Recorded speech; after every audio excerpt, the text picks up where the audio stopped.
इस शादी होके रही, इस शादी होके रही, इस शादी होके रही, इस शादी होके रही, इस शादी होके रही।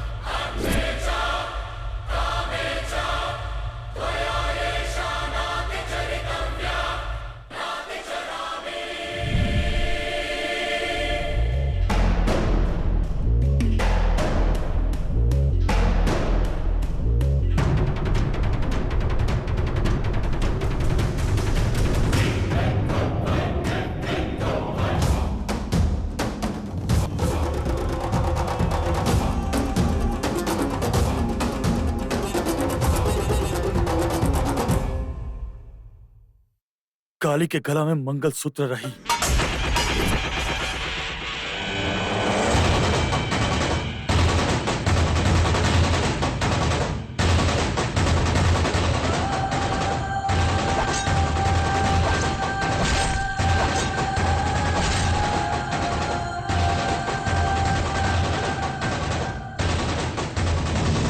विशाल, अब तक हमने जे भी कहानी तो के समझ में ना आयल का?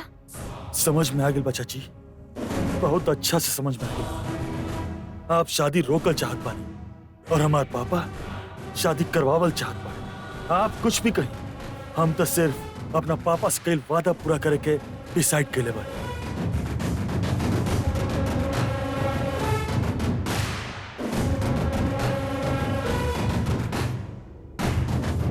अरे वाह विशाल बाबू, कमाल कर दिले। थैंक यू बेटा, हमरा तोहरा पर गर्व बा। अगर मंडप में शादी रुक जात त काली की जिंदगी बर्बाद हो जात। अच्छा काम कैला तू, गुड।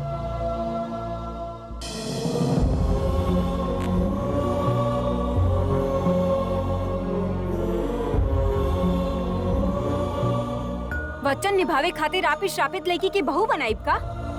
हमार बेटा के जान बचावे वाली काली के मांग में सिंदूर हमार बेटा भरी। हमार दीदी आपके घर में पैर रखी था। बस करो, एक और शब्द निकाल लू तो हार जुबान काट के हाथ में दे दे। चले जा यहाँ से। हम कह जाए कांता मैडम से भी ऐसा ही बात करबू का? शांत हो जा, एक शादी देख के आशीर्वाद दे के जाई है। एक पल भी यही जाना रुकब। ऐसे में आशीर्वाद दे का? कोई भी कुछ भी कहे, चाहे कितना भी कोशिश कर ले, हमार काली के भाग के छीन के ना ले जा सकेला। ये भाग्यशाली नहीं की माँ, अब भाग्य बड़ी तरह के पता चली। अगर यहाँ से न जाबू तो तुहार दांत तोड़ देब सुमन। इतना भयानक कहबू तो यहाँ कहे रुकब हम? छी, विशाल, तू बैठा बेटा।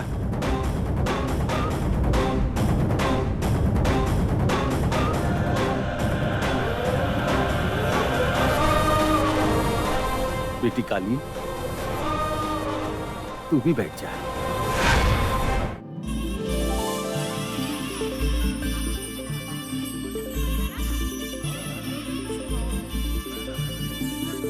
सुना कांता, तू आशीर्वाद ना देबू तो ठीक है, लेकिन तिलोत्मा के फोन करके तू कुछ मत बताइहा। हम का बताएं जीजा जी?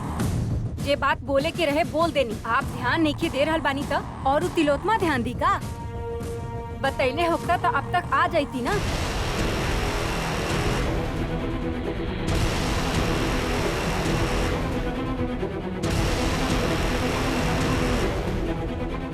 पनौती के बहू बना के लावे वाली आपके बदनसीबी पे हम कुछ कैसे बोल सकेनी?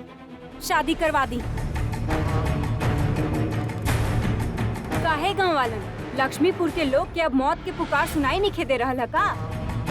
हमार बात के न मान के आप सब लोग गलती कैले बानी। अब देखी कि आप लोगन के साथ काका घटना घटी। शुरू करा। आशीर्वाद देके शादी के बाद पूरा खाना खा के जइहा। और वैसे भी पंडित जी के घर दाल चावल के अलावा कुछ न मिली। ई दाल चावल खाए खातिर सब उठ के आ गए है जा।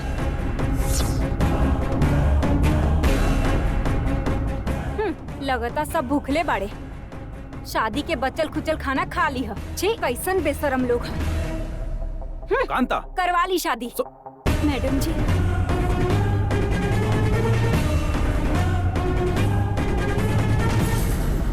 शास्त्री जी, वर्मा जी, दुख आके चल गई, अब खुशी के समय बा। वेद मंत्र पढ़ के ई दोनों के शादी के बंधन में बांध दी।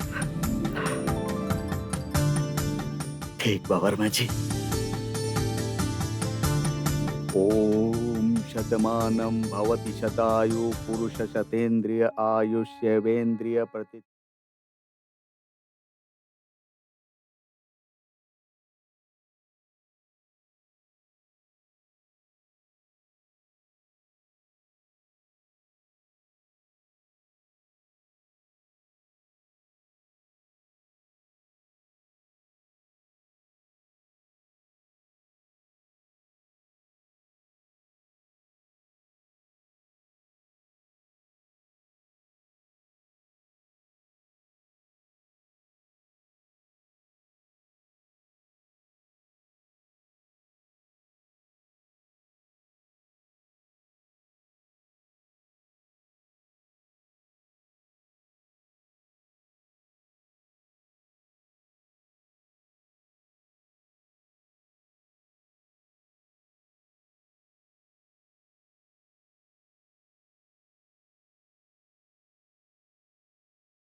होगी।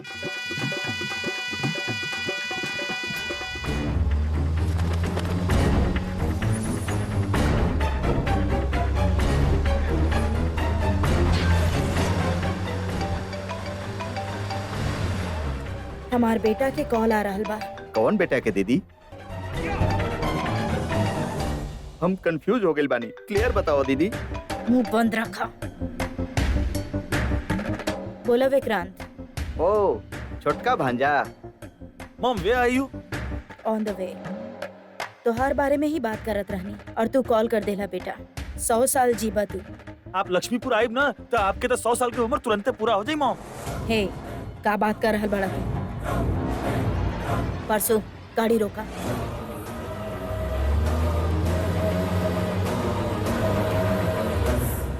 का भइल दीदी? यस मॉम, विशाल के कार के ब्रेक केहू फेल कइले बा। इंस्पेक्टर पता लगा लेले बा। व्हाट? हाँ मॉम, यहाँ के हालत बहुत बिगड़ल बा। पुलिस इंस्पेक्टर आके हमसे डायरेक्ट कहलस।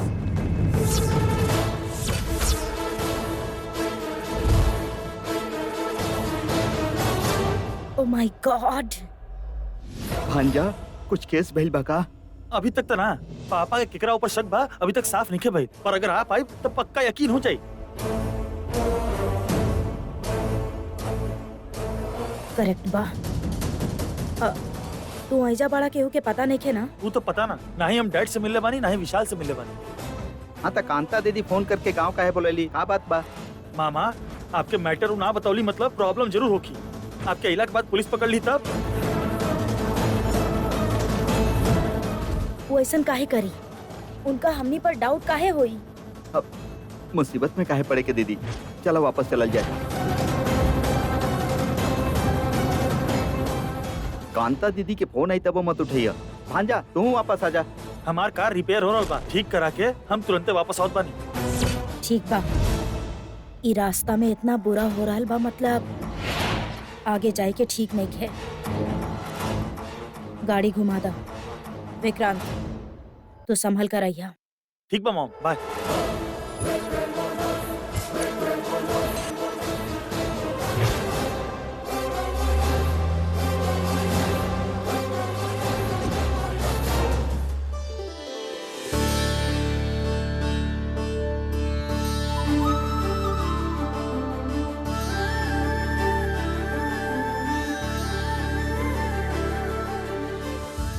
थैंक यू बेटा, थैंक यू वेरी मच।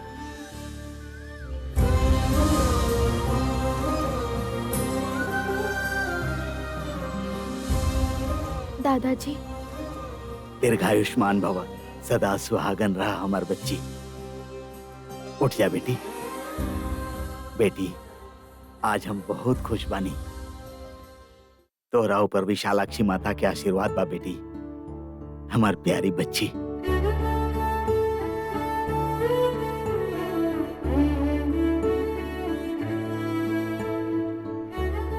माँ काली ना बेटी,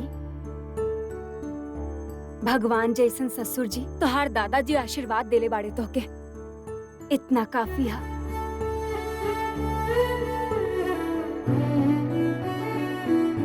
अब तोहार जिंदगी में कोई कमी न रही,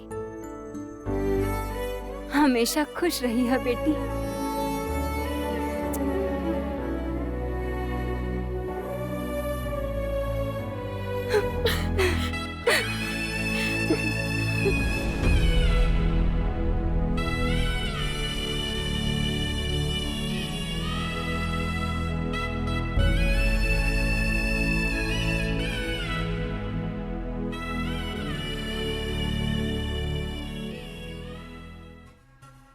पापा हमने चली का? यहाँ पर और भी रीत रिवाज बाकी बा। शास्त्री जी से पूछला के बाद तब हमनी यहाँ से जा सके नहीं विशाल। शादी तो हो गई और का बाकी रह गई बा? कैसन बात करता रहा बाबू? आज रात के आपके सुहाग रात बा। अभी से आपके 3 रात बितावे के होगी अब शादी होखत ही विदाई के कार्यक्रम रखल अब तो रिवाज बन गइल बा। सॉरी, बहुत आगे के सोच रहल बानी। हम असल में एकरा के शादी समझे नहीं ना।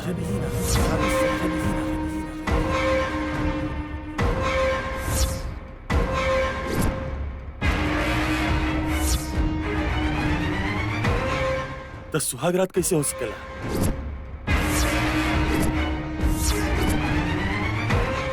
विशाल, ई कैसन बात करत बड़ा? पापा, हम सच ही बात कर रहल बानी। आपके तो पता ही बा ना।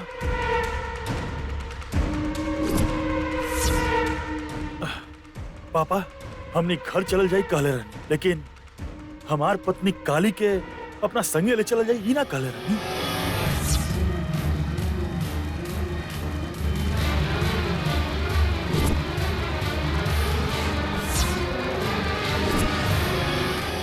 विशाल, तू अपना मन में का सोचत बड़ा? का बात तोरे भीतर?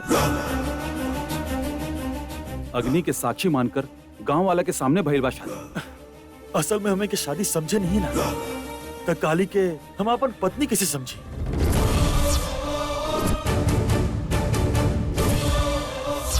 बाबू, हमार गांव में दामाद लोग मजाक करेले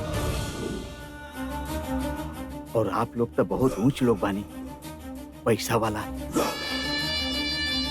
लेकिन ऐसा मजाक मत करी। शास्त्री जी, हम मजाक नहीं कर रहा, सच बता रहा बानी। हमार पापा आपके पोती के गला में मंगलसूत्र पहनावे कहले रहले, तो पहना दी। शादी करे खातिर कहले रहले, कर ली। हमसे जितना कहले रहले वो हम पूरा कर दी।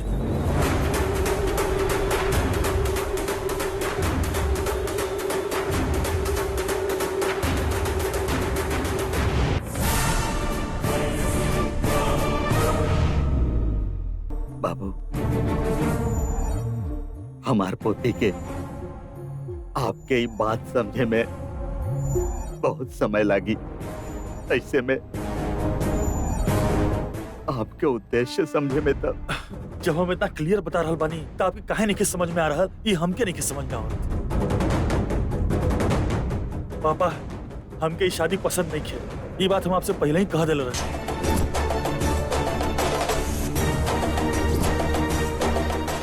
भैया, आप अगर कुछ बात ना कहब तो हमार धड़कन रुक जाई लगत था।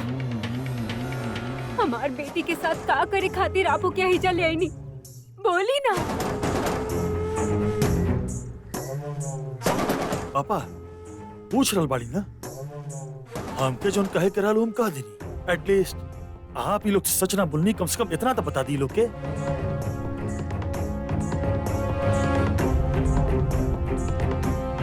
वैसे आपके आवे में देर होगी तो हम चलत बानी। रुको बेटा, हमार बेटी के साथ ऐसा अनर्थ मत करा। शादी रुक जाई डर से लेके शादी हो जाई खुशी तक पहुंचल रही।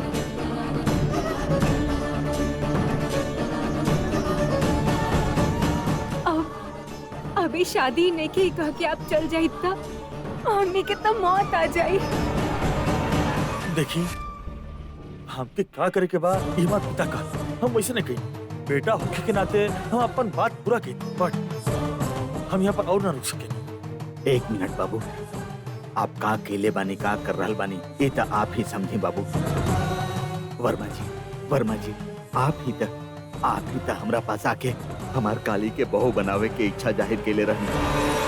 हम आपसे थोड़े कहले रहनी, हमार पोती के आपके बहू बनावे के जल्दी से मुहूर्त निकाले के आप ही कहले रहनी। हमरा तो आपसे कोनो आशा ना रहे, ऊपर से आपके इच्छा हम पूरा कैनी, और अब हमरा साथे अन्याय हो रहल बा।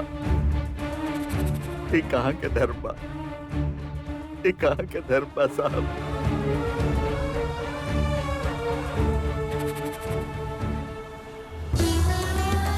विशाल बेटा, हमार बेटी के आस के सपना के ऐसे बहस में मत करा। अब तक ले तो कबो खुशी के दिन देख ले ही ना बेटा।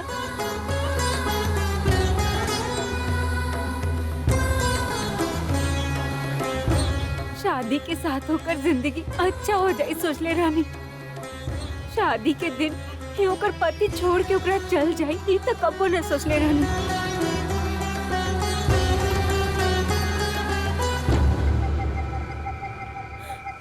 अपन पैर पकड़े खातिर का बताब हम पकड़ ले बेटा। हमार बेटी के साथ ऐसा अन्याय मत कर।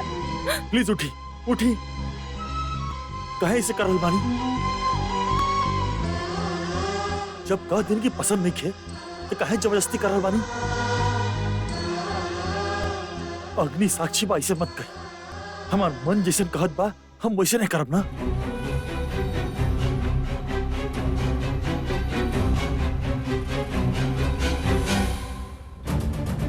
हम कबो काली की जिंदगी खराब करके ना सोचो और आगे भी हम ऐसे कुछ भी करे वाला नहीं की। बेटा ऐसे में आप हमारे पोती के गला में मंगलसूत्र काहे पहने? पढ़ल लिखल बानी तो ऐसे केहू के धोखा देब का? एगो लड़की के जिंदगी के साथ ऐसे खेलब? आपके सवाल हमरा से ना पूछे के चाहिए, हमारे पिता से पूछी।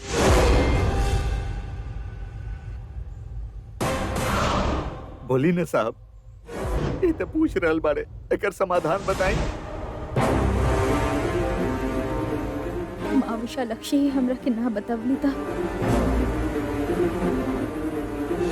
ये बाबू साहब हमरा के का बताई है दादाजी? भविष्य में कौन संकट आवे वाला बा वो हमरा के बता देवेली। बाकी हमरा पे कौन संकट आवे वाला बा वो हमरा के बतावली ही ना। इतना मुसीबत, इतना अपशकुन कोनो भी शादी में हम कब्बो ना देखनी। शादी होखला के बाद शादी भइले नहीं के कहे वाला दुल्हा के तो हम पहला बार देख रहल बानी। देखी, हमार पिता आप सबसे का कहिए का करिए हमके नहीं के पता, पर ये जरूर पता बा कि ये शादी के बाद चाहे काली होखे चाहे हम होखी, केहू खुश ना रहे।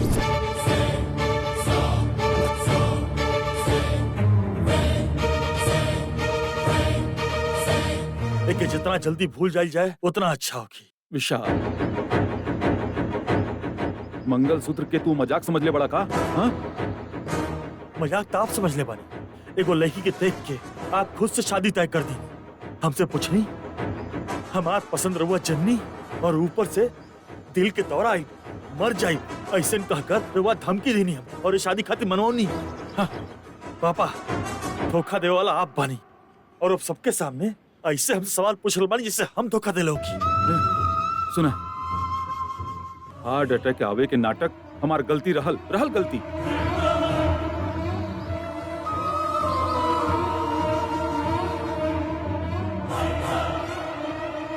हमार तबीयत ठीक ना रहेला कि तोहरा के पता बा।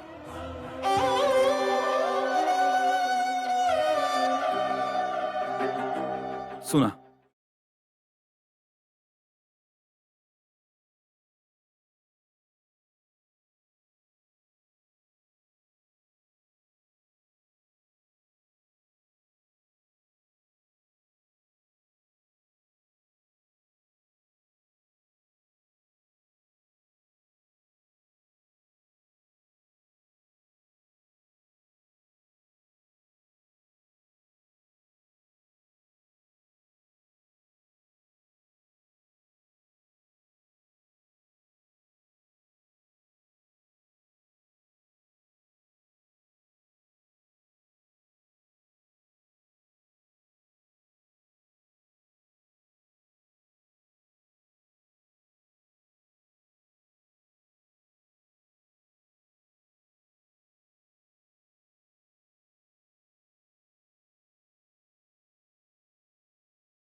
उहे अग्नि के सामने आप हमनी के शादी के माने से मना कर देनी, और अब जब आप जा रहल बानी तो वो दिन जौन बात आप हमके बतवले रहनी वो याद आ रहल बा।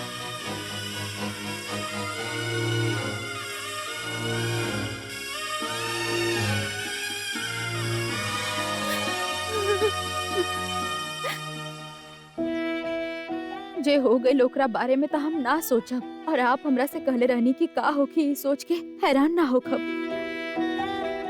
आप जिकरा बचवनी वो इंसान के आज सबके सामने अपमान होखता, हमार अपमान होखता। कम से कम हमरा के बता तो देवे के चाहत रहे।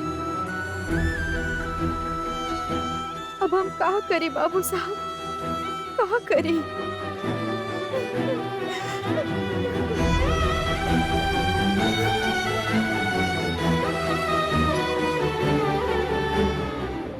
लोग काली लक्ष्मीपुर आवत समय हमार एक्सीडेंट हो गई रहा। तू हमार सेवा कैलू, ओकरा खातिर थैंक्स। पर अब लक्ष्मीपुर छोड़ के जाए के समय हम तो के एक्चुअली बस सॉरी कह सकेनी।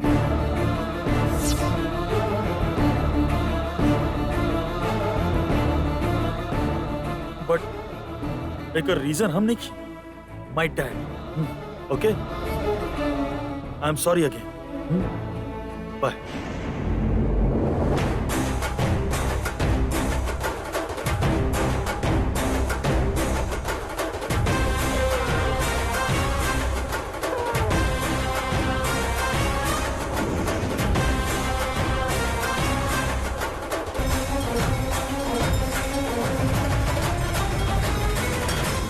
विशाल, विशाल,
आप ऐसे मत कहीं साहब। पहले आप अपन हाथ नीचे करी ना। हम स्वार्थी हो गए रहनी बेटी। बाप बानी यही से बेटा के बचावे खातिर स्वार्थी हो गए रहनी।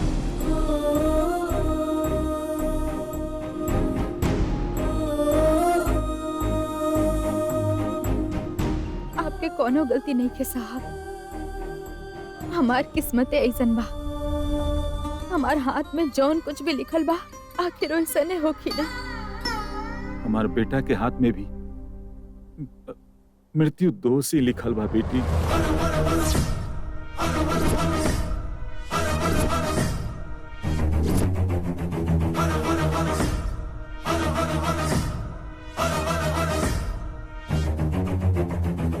ये आप का कह रहल बानी साहब? हाँ बेटी, जब रोड एक्सीडेंट भइल रहा तब तू ओकरा के बचैलू, पर अब तू ओकरे साथ न रहबू फिर होकर कौन देवी रक्षा करी बेटी?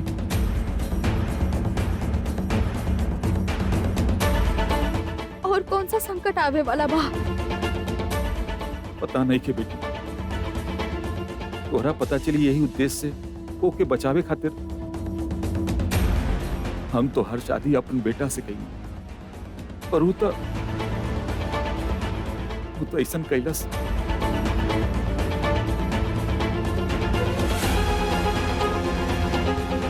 लेकिन इतना जल्दी हम हार ना माने वाला भाई। घर जाके ओके समझाए के पूरा प्रयास करब। वो जब तक तोरा अपना पत्नी के रूप में स्वीकार न करी, तो हर देखभाल कईल हमार जिम्मेदारी बा बेटी, ये हमार धर्म बा।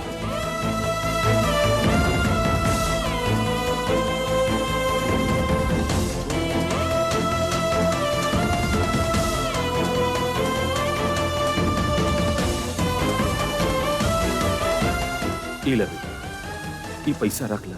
जरूरत नहीं है, जरूरत नहीं है।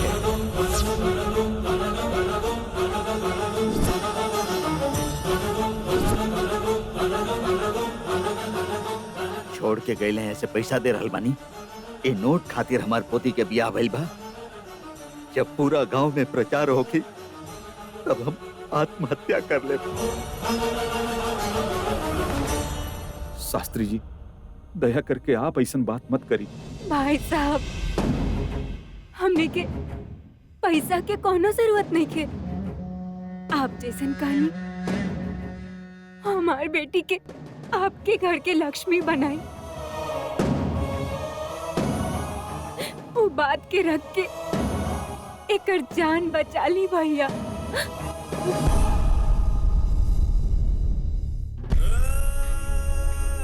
आप लोगन के आत्मसम्मान के हम समझ सकेंगे, पर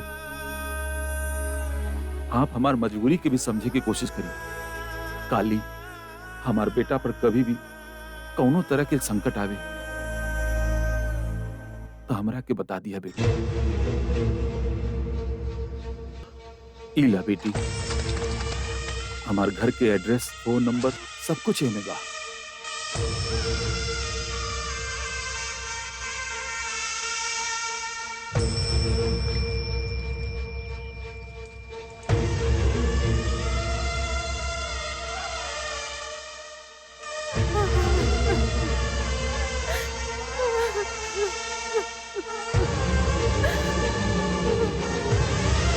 हे माँ विशालक्षी, हमार पति के जान के खतरा बा। ई बात उनकर पिताजी कहले। वो संकट का बा हमरा के बता दे माँ। काली, अब बस कर। धोखा देके जाए वाला के भलाई के बारे में सोचत बाड़ू। यही शादी के नहीं मानत, ओकरा तू अपन पति मानत बाड़ू। ओकरा बचावे खातिर माता से प्रार्थना कर रहल बाड़ू। वो दुख में पड़े चाहे जहन्नुम में जाए, तोहरा का मरे दे ओकरा। दादाजी, काली, अरे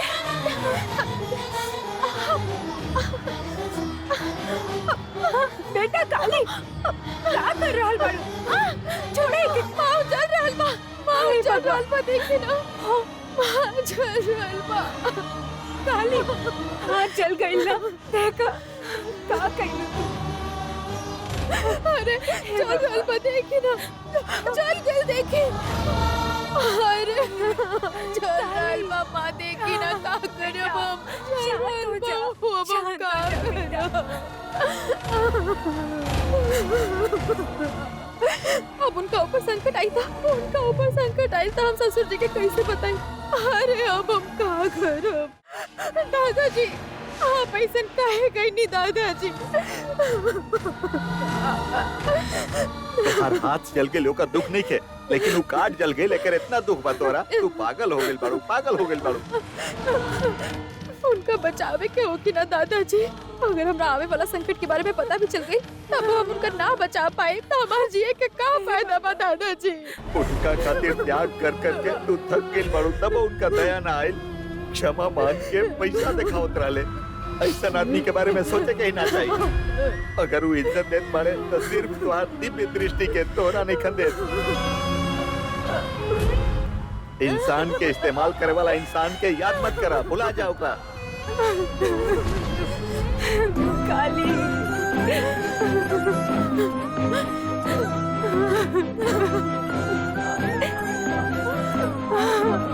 बेटा काली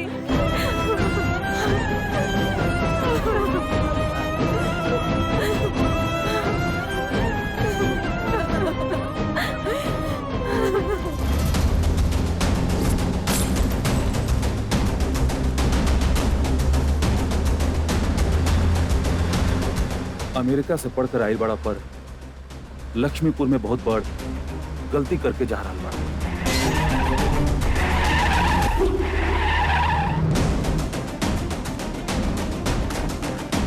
गलती के छोड़ के आवल अगर गलती पाता माँ हमके छोड़ के चल गई, ओकरा बारे में का कहा? विशाल, हमके पैदा करे वाले दोनों लोग एक के बाद एक धोखा देले बाड़े हमके। हम यहाँ से अमेरिका गए रहनी खाली पढ़े खातिर ना, इंडिया में हमरा पीछे जोन याद पड़ रहल ओकरा से दूर रहे खातिर गए रहनी। फिर यहाँ लौट आई, शादी करे खातिर बिल्कुल ना, हमसे जोन प्यार करेली वो माँ खातिर आई। तिलोत्मा एक राक्षसी बिया, तोरा पता नहीं खे। तोरा यहाँ बुलैनी ताकि ओकर असलियत तोके पता चल जाए। एक्सीडेंट में हमार हाथ या पैर कट जाए तो अच्छा होगी। काहे ऐसन बात कर रहल बाड़ा विशाल? यस, अगर ऐसा होगा तो सिर्फ हमार कैरियर ही खराब होगी, पर अभी तो हमार पूरा लाइफ खराब हो रहा बा। जब केहू समझे की कोशिश ना करे, ओके समझावल बहुत मुश्किल बा। प्यार करे वाला पराये लोगन की तरह जान बचावे वाला भी जान लेवे वाला जैसन नजर आवेला विशाल। हमार दुख भी आप समझ जाए भी हम समझत बानी। घर जाए के बाद हमार शादी हो गई बा और हम काली के छोड़ के आयल बानी। दया करके केहू से मत बताई। शादी हो रहल बा ई ना बताईनी, अब होकला के बाद भी हम ना बताई विशाल। दोबारा जब हमारा चेहरा पर मुस्कान ना दिखाई दी ना आपके, तो हमसे बिना पूछले आप सबके बता दे। विशाल, विशाल, पट्टी काहे निकाल रहल बाड़ा? घाव भरल नहीं थे। हमरा मन पर जोन घाव लागल बना, ओकरा सामने शरीर पर लागल घाव बहुत ही छोटा बा। इतना बड़ घाव लागल बा हमके, ये बात मालूम चलते हमार माँ के जान निकल जाए। विशाल, मत निकाला विशाल। पापा प्लीज प्लीज।